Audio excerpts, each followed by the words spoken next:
और काइनेमेटिक्स का एक शानदार सवाल, ये ग्राफ दिया हुआ है एक पार्टिकल का, वेलोसिटी टाइम ग्राफ है, वेलोसिटी टाइम ग्राफ है, दिया हुआ है कि पार्टिकल का वेलोसिटी पहले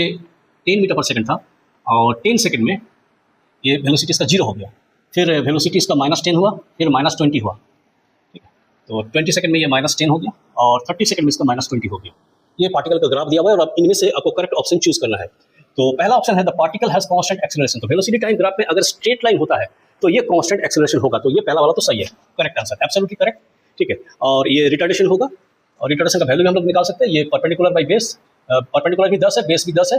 तो इसका एक्सेलरेशन वैल्यू पूछा नहीं है, एक्सेलरेशन का वैल्यू 10/10 माइनस में आएगा, तो -1 मीटर पर सेकंड स्क्वायर हो गया acceleration. Second, the particle never turned around, तो ये गलत ऑप्शन है।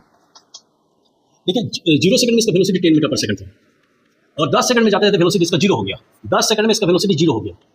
10 सेकंड में वेलोसिटी 0 हो गया, उसके बाद फिर माइनस हो रहा था, माइनस होने का मतलब वेलोसिटी पहले डायरेक्शन ये था, उसके बाद माइनस होने का मतलब वेलोसिटी ने डायरेक्शन चेंज किया, तो 10 सेकंड बाद ये वेलोसिटी ने डायरेक्शन चेंज किया, तो ये टर्न अराउंड 10 सेकंड के बाद टर्न अराउंड किया और टर्न अराउंड करके यहाँ आया होगा, फिर उसके बाद इधर आ गया होगा, ठीक है। तो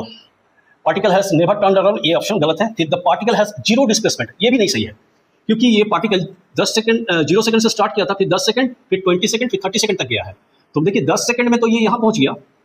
फिर नेक्स्ट 10 सेकंड में यहाँ पहुंचा, फिर नेक्स्ट 10 सेकंड में ये यहाँ आ गया, यानी स्टार्ट यहाँ से किया था और खत्म यहाँ पर कर रहा है। पहले 10 सेकंड में तो आगे गया, फिर वेलोसिटी नेगेटिव हो गया तो वापस आया अपना ओरिजिन की तरफ, और फिर ओरिजिन में नेक्स्ट 10 सेकंड में ओरिजिन में आया, पहला 10 सेकंड में कुछ डिस्टेंस तय किया, नेक्स्ट 10 सेकंड में ओरिजिन पे आया, फिर नेक्स्ट 10 सेकंड में इधर आ गया, तो डिस्प्लेसमेंट 0 ऐसा तो है नहीं, क्योंकि डिस्प्लेसमेंट आपका ये वाला डिस्प्लेसमेंट हुआ इसका, ठीक है, तो ये सही नहीं है। तीसरा, average speed between 0 to 10 second, तो एवरेज स्पीड क्या होगा, डिस्टेंस बाई टाइम, तो 0 to 10 सेकंड में डिस्टेंस निकालने के लिए हमको क्या करना पड़ेगा, ये एरिया निकालना होता है। वेलोसिटी टाइम ग्राफ में जो एरिया होता है वही डिस्टेंस देगा, तो पहला 10 सेकंड में जो इसका एरिया होगा वो डिस्प्लेसमेंट होगा, तो एरिया कितना हो जाएगा, half into base into altitude, half into 10 into 10, तो एरिया हो गया आपका 50, तो ये डिस्टेंस हो गया और टाइम लिया 10,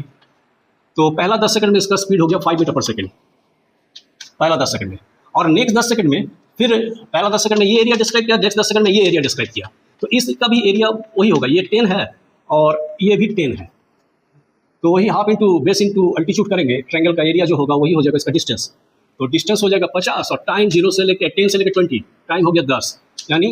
5 मीटर पर सेकंड स्पीड, यानी पहला 10 सेकंड में भी स्पीड 5, सेकंड 10 सेकंड में, तो average speed between 0 to 10 second is 5 metre and average metre per second, average speed between 10 second to 20 second वो भी 5 मीटर पर सेकंड, तो ये भी सही ऑप्शन है। Average distance between 0 to 10 50 metre, average distance between 10 to 20 50 metre, तो हम लोग पता है कि ये वेलोसिटी टाइम ग्राफ में जो एरिया होगा वही एरिया आपको डिस्प्लेसमेंट का वैल्यू देता है। तो 2 ऑप्शन सही मिला आपको, ए एंड डी, और एक बहुत अच्छा कॉन्सेप्चुअल प्रॉब्लम है ये।